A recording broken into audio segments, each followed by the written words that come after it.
Walang parusa sa mga magulang na tumangging pabakunahan ng kanilang mga anak. Nilinaw ito ni Health Secretary Ted Herbosa. Binigang diin niya na walang polisiya ang DOH na magparusa sa mga magulang at iginagalang ang kanilang karapatan at paniniwala. Sa ngayon, prioridad ang ahensyang edukasyon o pagtuturo sa publiko sa kahalagahan ng vaccine. Itinilaga ni Pangulong Marcos bilang bagong sekretary ng DENR si Undersecretary Juan Miguel Cuna. Ipinahayag ito sa isang pulong balitaan ni Palace Press Officer Undersecretary Claire Castro kahapon. Sabi niya ang pinalitan ni Cuna ni sa dating DENR Secretary Rafael Lutilla ay naitalaga bilang Philippine Ambassador to the Holy See.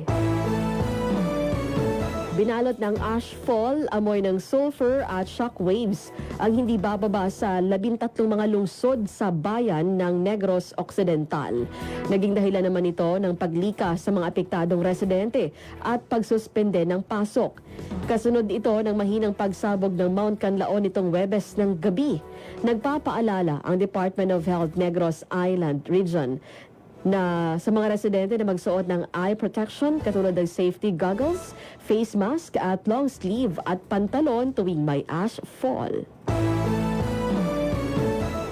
Inihain sa Kamara ni Malabon City Representative Antoline Oreta ang House Bill No. 6147 o Health Food Environment Act. Isinusulong nito ang paglalagay ng malinaw na nutrition label sa mga produktong nabibili sa merkado. Binigyang diin niya ang pagbibigay ng impormasyon sa mga mamimili kung ang isang produkto ay healthy ba, dapat nabilhin o hindi. Sinabi niya na sa oras na maisabatas ang panukala ay sisimplihan ang terminong nakalagay sa label upang mas mabilis na maintindihan.